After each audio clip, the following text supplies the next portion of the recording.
just coming off really back-to-back home wins. That's the first time that we've done that here at this university since 2013. So, it's been pleasing to watch these kids put back-to-back weeks of solid preparation and then actually get the results that we prepare for and winning 2 games. Our whole goal is, it's a new season, and it was to be 1-0 after the Georgia State game, and it was to be 2-0 after Nichols. So our kids are, they're staying the course, and we're continuing getting better every single day. That was a good Nichols team that we played. A lot of tradition, a renewed rivalry that hadn't been played in a while. It was a battle for the paddle, and it was pretty fun to see us win that one, and I know it meant a lot of our former players and alumni to see them run around the field with getting the paddle to stay in San Marcos. But overall, I think the bye week is coming at a good time. We're pretty banged up across the board, so it's pretty pleasing to me to at least have 12 days of preparation to play ULM on a national TV game on Thursday. But, going back to the Nichols State game, I thought defensively we would continue to play at a very high level. They had around 56 plays for 220 yards of offense, and we had 2 turnovers. So defense is still being as solid as ever. And like I said last week, it just kind of leads into our special teams play as well, where we did have a game-breaking, play. We blocked a punt. Our punt team continues to get us great field position. And when you talk about offense, I thought we were a little sluggish in the first quarter, first half.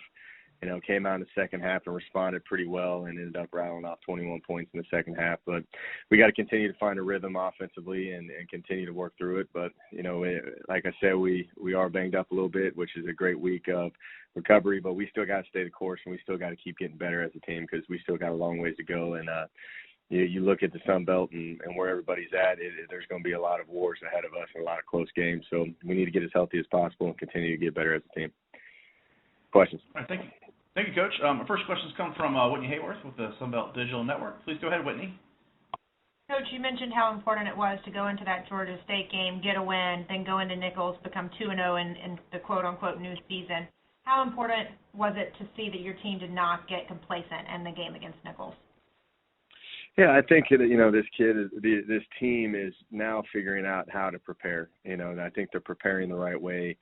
I thought the week leading up to Georgia State, we turned the heat up on them. They were a pretty feisty group of guys. Like, there were a lot of fights in practice. There was a lot of just strain and just a lot of difficult situations they got put in, and they had the results in Georgia State, and they learned how to finish. And I thought that's the exact same thing that happened this week. I thought these kids practiced with a purpose, and they ended up translating that success to the field. So you got to be pleased with just how these kids are just preparing overall because, we were sitting there 0-3 through a tough non-conference slate.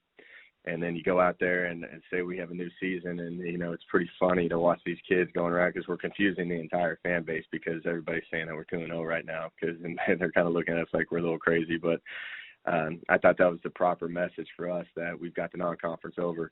Let's continue to stack days and stack wins and see if we can start a winning streak. Slow start against Nichols, obviously. What was your message to the team at the half? And then, obviously, you saw a big response by them, so whatever you said must have worked. It was more about, playing within ourselves, playing disciplined football. If you keep staying the course and playing together, it's eventually going to start working.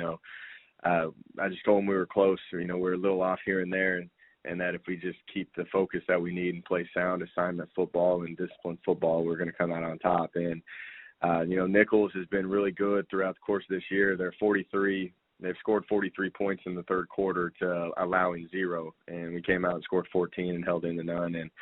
And we kind of talked about starting fast in that second half, and I thought the kids responded well. I think we're playing with extreme effort right now, and that's something that I'm just so pleased with because, that's something that's hard to coach in these kids. You look at the very last kickoff, the game's, over at that point, and these kids are running down as hard as they can, and it's just fun watching the excitement and everything. So it was really about just staying the course and playing within ourselves.